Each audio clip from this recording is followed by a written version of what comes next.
मन तरका सलाता अमदन फकत कफर, जिसने एक वक्त की नमाज भी दानिश्ता तौर पर छोड़ दी, सरकार फरमाते उसने कुफ्र किया। और इस हदीस के जाहिरी अल्फाज पर हजरत अबू हुरैरा, हजरत अब्दुर रहमान बिन औफ, दीगर साहबा इकराम ने हुक्म लगाया कि जो शख्स दानिश्ता तौर पर नमाज कज़ा करेगा वो मोमिन नहीं रहेगा, काफिर हो जाएगा। अल्लाह। फिर इसी हदीस के जाहिरी अल्फाज पर अमल करते हुए हजरत इमाम अहमद बिन हंबल, जिनके मसलक पर सरकार गौसे आदम अमल फरमाते हैं, गौसे आदम हंबली थे और हंबली हैं, अगरचे वो चारों मज़ाहिब पर फतवा देते थे, हनफी पर भी, शाफई पर भी, मालकी पर भी, हंबली पर भी, लेकिन गौसे आदम का अपना मसलक यह है कि अगर कोई एक वक्त की नमाज भी दानिश्ता तौर पर कज़ा करे तो वो काफिर हो जाए। अल्लाह। अगरचे हमारे और आपके इमाम के बाद इंसान को दूसरी नमाज पढ़ने की तौफीक मिल जाए और बीच में गुनाहों से बच जाए तो यकीन जानो कि पहली नमाज कबूल हो चुकी है। सुभान अल्लाह, सुभान अल्लाह, माशाअल्लाह। लेकिन आज दौरे हाजिर में लोग नमाजों से दूर, मस्जिदों से दूर होते जा रहे हैं।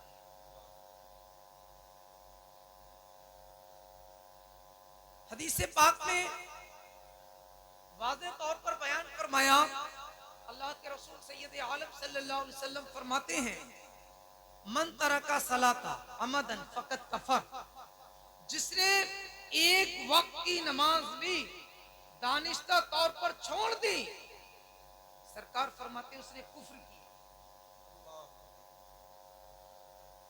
और इस हदीस के जाहिरी अल्फाज पर हजरत अबू हुरैरा, हजरत अब्दुर रहमान बिन औफ, दीगर साहबा इकराम ने हुक्म लगाया कि जो शख्स दानिश्ता तौर पर नमाज कज़ा करेगा वो मोमिन नहीं रहेगा, काफिर हो जाएगा। अल्लाह। फिर इसी हदीस के जाहिरी अल्फाज पर अमल करते हुए हजरत इमाम अहमद बिन हंबल, जिनके मसलक पर सरकार गौसे आदम अमल फरमाते हैं, गौसे आदम हंबली थे और हंबली हैं, अगरचे वो चारों मज़ाहिब पर फतवा देते थे, हनफी पर भी, शाफई पर भी, मालकी पर भी, हंबली पर भी, लेकिन गौसे आदम का अपना मसलक यह है कि अगर कोई एक वक्त की नमाज भी दानिश्ता तौर पर कज़ा करे तो वो काफिर हो जाए। अल्लाह। अगरचे हमारे और आपके इमाम सैयदना इमाम आदम अबू हनीफा नोमान बिन साबित रज़ियल्लाहु ताला अन्हु ने फरमाया कि वो काफिर तो नहीं होगा लेकिन शदीद गुनाहगार होगा, सख्त गुनाहगार होगा। यहाँ तक के इमाम आदम अबू हनीफा रज़ियल्लाहु ताला अन्हु का फतवा नूरुल इज़ा में अल्लामा हसन ने नकल फरमाया, इरशाद फरमाते हैं, मन तरका सलाता अमदन औ कसलन यदरिबु ज़रबन शदीदन हत्ता यसीलु मिनहु दम। इमाम फरमाते हैं अगर कोई एक वक्त की नमाज भी दानिश्ता तौर पर कज़ा करे तो उसे मारो, मारो, इतना मारो यहाँ तक कि उसके जिस्म से खून बह जाए। अल्लाह अकबर, अल्लाह। खून बहने के लिए इमाम फरमाते हैं काफिर तो वो नहीं होगा हमारे नजदीक, इमाम के नजदीक, लेकिन फरमाते उसे इतना मारो, इतना मारो कि उसके जिस्म से खून बह जाए। अल्लाह अकबर कबीरा। अब जरा सोच के मुसलमानों, कौन मारे? हाफिज साकिब साहब किबला माशाअल्लाह अच्छे सेहतमंद है, अल्लाह सलामत रखे। ये दीगर उलमा, इनसे पूछिए हजरत अब्दुल्लाह इब्न मसूद रज़ियल्लाहु ताला अन्हु, जिनके मसलक पर इमाम आदम अबू हनीफा रज़ियल्लाहु ताला अन्हु ने मसाइल अखज़ किए जिनकी हदीसों से, और सरकार ने हजरत अब्दुल्लाह इब्न मसूद के बारे में फरमाया था कि जो कुछ अब्दुल्लाह इब्न मसूद मेरी उम्मत के लिए पसंद करते हैं मैं भी वो अपनी उम्मत के लिए पसंद फरमाता। सुभान अल्लाह, सुभान अल्लाह, क्या बात है, जिंदाबाद जिंदाबाद। वो खुद फरमाते हैं अपने बारे में माशाअल्लाह कि मेरे निकाह में कोई औरत हो और उसका भारी महर मेरे ऊपर हो और वो नमाज ना पढ़े तो मैं ऐसी औरत को तलाक देना पसंद करता हूँ, अगरचे खुदा की बारगाह में मेरी पेशी उतने भारी महर के साथ में हो। अल्लाह अकबर, अल्लाह क्या बात। फिर भी फरमाते हैं ऐसी औरत को तलाक दे दो जो औरत नमाज ना पढ़े। अब जरा सोचो मुसलमानों, शौहरी नमाज ना पढ़े तो क्या हो। बस एक सवाल उस्ताद का और तालिब इल्म के जवाब देकर मैं रुखसत होता हूँ, ज्यादा वक्त नहीं लूंगा क्योंकि मैं आपका अपना बच्चा आपके घर का हूं। दिन रात मिलादें हमारी यहाँ होती हैं, सुनते ही रहते हैं। एक जुमला हदीसे पाक की रोशनी में, क्या बात। एक उस्ताद ने अगर सवाल किया बच्चों से कि बच्चों बताओ नमाज कौन नहीं पढ़ता है। एक बच्चा खड़ा हुआ, बोला हुजूर इस सवाल का जवाब मैं दूंगा। कहा बेटा बताओ। कहा हुजूर काफिर नमाज नहीं पढ़ता है, मोमिन नमाज पढ़ता है। सुभान अल्लाह, सुभान। अगर बात सच हो तो उलमा मेरी तारीफ करें। माशाअल्लाह, माशाअल्लाह। काफिर नमाज नहीं पढ़ता है, मोमिन नमाज पढ़ता है। दूसरा बच्चा खड़ा हुआ हजरत, और बच्चे ने कहा हुजूर मैं भी इस सवाल का जवाब देना चाहता हूँ। हाय हाय। उस्ताद ने कहा बेटा तुम भी जवाब दो। कहा हुजूर मुर्दा नमाज नहीं पढ़ता है, जिंदा नमाज पढ़ता हाय है। हाय हाय, माशाअल्लाह, बेशक बेशक, हक है। मुर्दा नमाज नहीं पढ़ता है, जिंदा नमाज पढ़ता है। हाय हाय। तीसरा बच्चा भी खड़ा हुआ, कहने लगा हुजूर मैं भी इस सवाल का जवाब देना चाहता हूँ। कहा बेटा तुम भी बताओ, जवाब सही होना चाहिए। कहा हुजूर ठीक होगा इंशाअल्लाह ताला। अर्ज करता बच्चा हुजूर पागल नमाज नहीं पढ़ता है, अकलमंद नमाज पढ़ता हाय है। हाय हाय, माशाअल्लाह, पागल माशाअल्लाह। नमाज नहीं पढ़ता है। पढ़ता, अकलमंद नमाज पढ़ता है। चौथा बच्चा खड़ा हुआ, कहने लगा हुजूर इस सवाल का जवाब मैं भी देना चाहता हूँ। कहा बेटा तुम भी बताओ।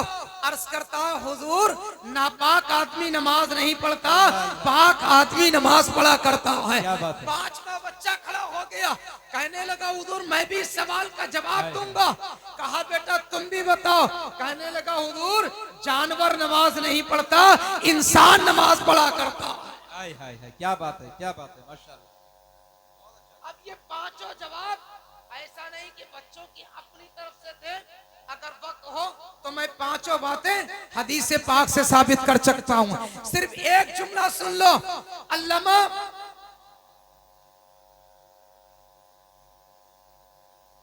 फकी अबू लैस रहमतुल्लाहि ताला अलैह माशाअल्लाह। और अल्लामा अजीमुद्दीन मिंजरी रहमतुल्लाहि ताला अलैह ने अपनी किताब अत-तरगीब व तरहीब में भी इस हदीस पाक को नकल फरमाया। अल्लाह के रसूल सल्लल्लाहु अलैहि वसल्लम फरमाते हैं कि जो शख्स नमाज नहीं पढ़ता वो रात का मुर्दा और दिन का गधा होता है। अल्लाह अल्लाह। समझो एक ही हदीस में दो जवाब मौजूद हैं क्या बात। कि बेनमाजी मुर्दा भी है, जानवर भी है सरकार की जबान पर। और एक रवायत में यूं बयान फरमाया मेरे सरकार ने कि मोमिन नमाज पढ़ता है, काफिर नमाज नहीं पढ़ता। मोमिन बंदे और काफिर के दरमियान सिर्फ नमाज का फर्क ही होता है। अब जरा सोच के देखो मुसलमानों, मैंने जब इन हदीसों को पढ़ा, मैंने इस सवाल उस्ताद के पढ़ा और जवाब बच्चों का पढ़ा, तो मैं हैरत में था कि हम इन पांचों में से कोई तो होंगे। अगर हम नमाज नहीं पढ़ते हैं, लोग नमाज नहीं पढ़ते हैं, तो इन पांचों में से हम कोई तो हैं। या तो हम काफिर हैं, या हम मुर्दा हैं, या हम जानवर हैं, या हम पागल हैं, या हम नापाक हैं। हम कौन हैं इन पांचों में से कि नमाज नहीं पढ़ते? बाखुदा मुसलमानों, अगर आज के जलसे में मैं जिम्मेदारी के साथ कहता हूँ, अल्लाह को गवाह बनाकर कहता हूँ, अगर आज आप सच्चे पक्के नमाजी बन जाए और ये ऐद कर ले कि बराबर में कब्रिस्तान में आने से पहले, हम मुर्दा होने से पहले इंशाअल्लाह ताला पांचों वक्त की नमाज पढ़ेंगे, नमाज की पाबंदी करेंगे, तो इंशाअल्लाह ताला हाल यह होगा कि हमारी मस्जिदों पर गैरों का कब्जा नहीं होगा। अगर हम पांचों वक्त की नमाज पढ़ने लगे तो इंशाअल्लाह ताला हमारी मस्जिद जैसे कलाबात थी क़यामत तक आजाद रहे। बेशक बेशक। नारे तकबीर, नारे रिसालत, मसलके आला हजरत, तालीमाते मुस्तफा। माशाअल्लाह, सुभान अल्लाह, जिंदाबाद जिंदाबाद। क्या कहने मुफ्ती साहब, सुभान अल्लाह, बहुत अच्छे, बहुत अच्छे। एक वजह यह भी है हमारी कि हम मस्जिदों से दूर हो गए। बेशक बेशक जी। नमाज की पाबंदी कीजिए, दीगर अहकाम जो शरीयत के हैं उन पर अमल कीजिए। मेरे मुस्तफ़ा ने फरमाया था मेरी आंखों की ठंडक नमाज में हाय हाय। है ना, लिहाजा सरकार की आंखों को ठंडक पहुंचाएं, नमाज की पाबंदी करें। अल्लाह ताला हमें और आपको अमल की तौफीक अता फरमाए। मेरे इमाम फरमाते हैं या रसूल अल्लाह काम वो ले लीजिए तुमको जो राजी करे, ठीक हो नामी रजा, तुम पे करोड़ों दरूद, वमा अलैना इल्लल बलाग।